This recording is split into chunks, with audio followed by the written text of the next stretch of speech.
Hi guys from the sunny, hot and exciting Acapulco. Today I will interview for you one of the crypto legends, the chief developer of the project PivX.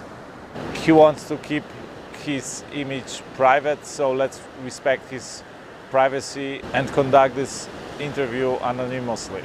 And I want to stress, this is just an interview. This is not a recommendation. This is not an investment advice, and I am not an investment advisor.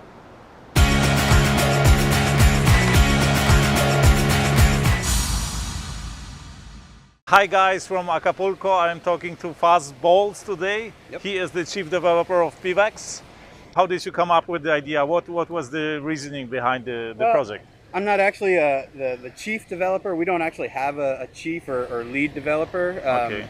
Seven Hacks, he was like the visionary behind the product. Okay. And he came up with the idea. It was him and Coin Server. They're kind of the co-founders. Okay. And I joined about a year after the project actually started. Okay, so it started 2016, right? Yeah, it started in 2016 under the name of DNet, Darknet. Okay. Much like another very popular coin that used to be called Dark Coin. Okay. In January of 2017, the project rebranded into PivX, and I joined up in March of 2017. Is it an abbreviation for Yeah, it's a self-defining acronym. Private Instant Verified Transactions. I understand. Okay. So the name of the project actually describes exactly what it does, and it's worked out pretty good for us. You know, it's not whatever coin. It's not help coin, or it doesn't have the word coin in it. That's too much of a cliche nowadays. I understand. So it describes more of a system, not necessarily. It's not. You are not bound to any use case, right? Our primary use case is actually being a currency. Okay. We're not a platform. We're not designed to be we're not intending to be like a store of value. We're not intending to be like a messaging system. Okay. We're designed and intending to be a currency. But PivX itself is a fork of.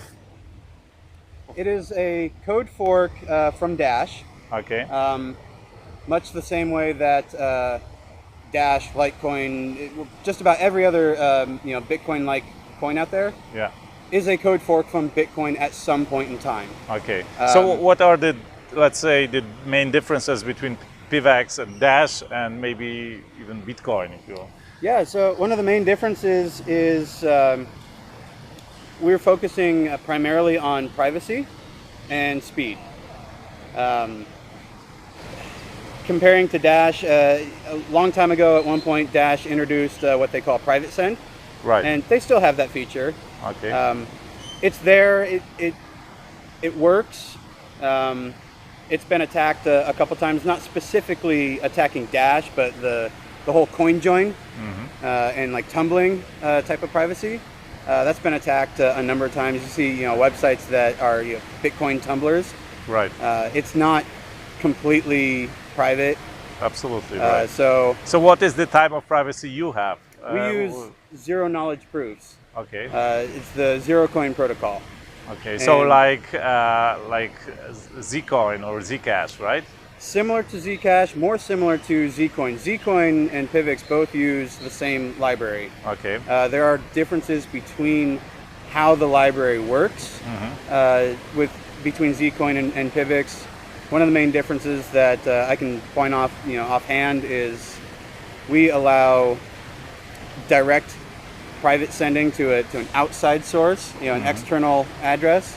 In Zcoin and some of the other Zcoin based coins, you have to do a private send to yourself and then another transaction to somebody else. So if I wanted to pay you privately in PivX, I just pay you directly, Okay. one step.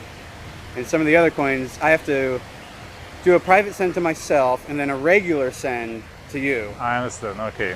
We also allow because they don't have like public private addresses. Yeah, right? it's really just like Zcoin, like privatized coins, don't actually have an address.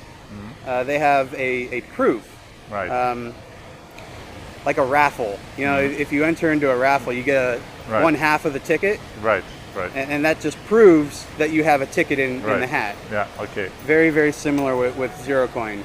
Okay. You have a proof, but that proof in and of itself isn't coin. It's just a proof that you can spend coin. Okay. Yeah.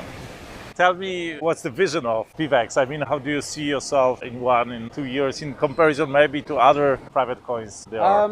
Yeah, I see the adoption rate going up even more than it has. We're not a project that is talked about a lot on social media. Like if you go in and join, you know, like Telegram trade groups or Facebook trade groups, you're probably not going to hear about PivX. We're not trying to promise, you know, 100% returns overnight or outlandish gains or anything like that. We're intending to just be slow, steady growth. What's your distribution model? How did you distribute the coins? There was initially a mining period. Okay. There was a 6-month open mining period. There was a small pre-mine because we do run masternodes. It's a masternode coin. Okay. The small pre-mine was 60,000 coins, and that was used to set up the initial 6 masternodes so that the blockchain actually worked. Okay. About 6 months afterwards, those 60K were destroyed. Okay. They were burned. Okay. So the pre-mine doesn't exist anymore. 6-month open mining period, and now distribution is handled through proof of stake.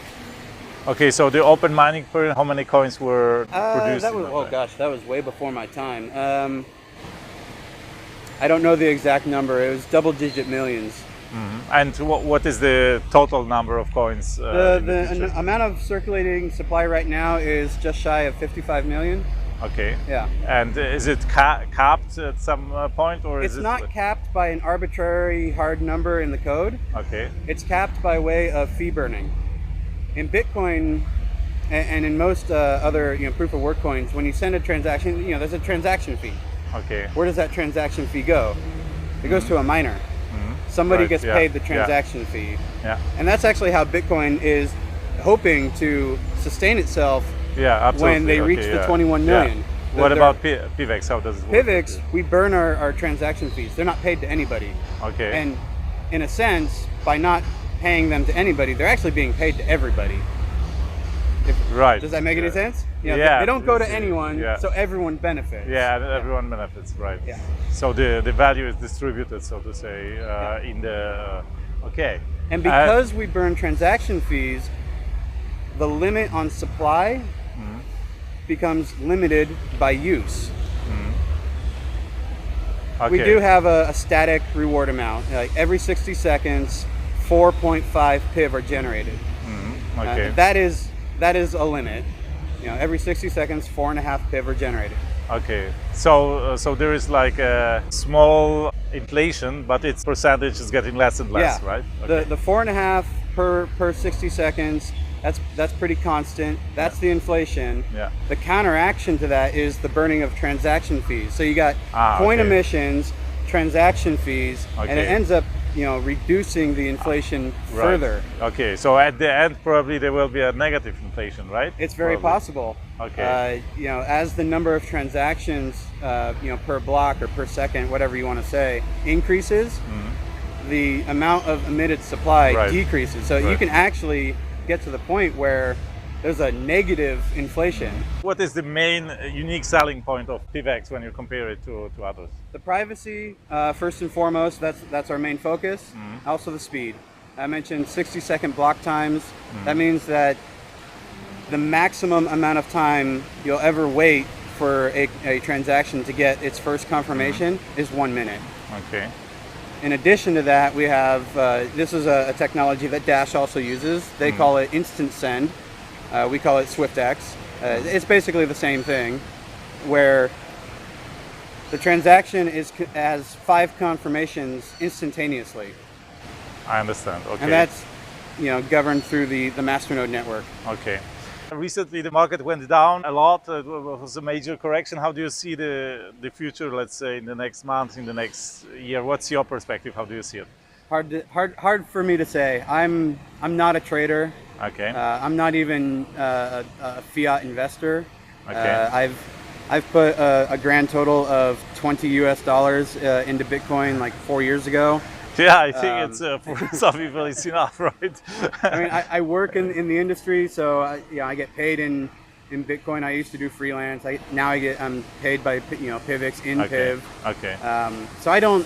You don't really I don't care, pay attention yeah. Okay. a lot. How did you come to the industry? How did you find out about Bitcoin? What is your story behind it? I first heard about Bitcoin actually back in 2009. A friend mentioned it to me in passing, and I didn't really pay much attention to it at the time. I was busy doing other things. And then I went and did a lot of traveling, international traveling. And when I got back, I was like, okay, well, I need to, have income again. And I remembered my friend mentioning Bitcoin way back when, so I decided to look it up. And I've got programming knowledge, background, so I just kind of jumped in, started doing freelance work, hopped onto a Bitcoin talk, and saw a lot of the source code on GitHub that was not, really up to par. So just kind of started helping out wherever I could. In Bitcoin development Not itself? Bitcoin, No, Bitcoin altcoins. Okay. Yeah. So what were the altcoins you were involved in? So many of them I can't even remember. I wasn't actually involved in the projects themselves. It was like if you're a plumber and someone calls you to fix a leaky faucet at their house, you're not involved in their house. You're just fixing a pipe. Yeah. Okay. So that's basically what I was doing. Okay. There are a number of coins. I don't even remember most of them anymore. Okay. Fuzzball, it was a pleasure meeting you and talking to you, and I wish you at your project a lot of success. Definitely. Perfect. Wonderful. Thanks so much thank you for your very time. much. Yeah? Bye. Thank you. I hope you liked this interview. If yes, give me a thumb up, subscribe below this video, and don't forget to hit the bell button in order not to miss my other interviews with crypto legends. Please comment below the video and don't forget to give your Bible address under your comment. Among the comments with the Bible addresses, I will give away some Bible Bytes again in the next crypto video. Please don't spam the comments, only the meaningful comments, only the contributing comments will participate in the drawing. Share this video with your loved ones, with your friends, they will thank you for that. I talk here a lot about cryptocurrencies, about my experiences with investing in cryptocurrencies. I interview some movers and shakers of the crypto world, and I share the wisdom of the best entrepreneurs in the world, of the wealthiest people in the world, self-made billionaires that I have interviewed, and I share how they think and how they act. So if you like this video, you will probably like my other videos. You will find some of them here. I encourage you to watch them. Thank you and see you from the exciting Acapulco.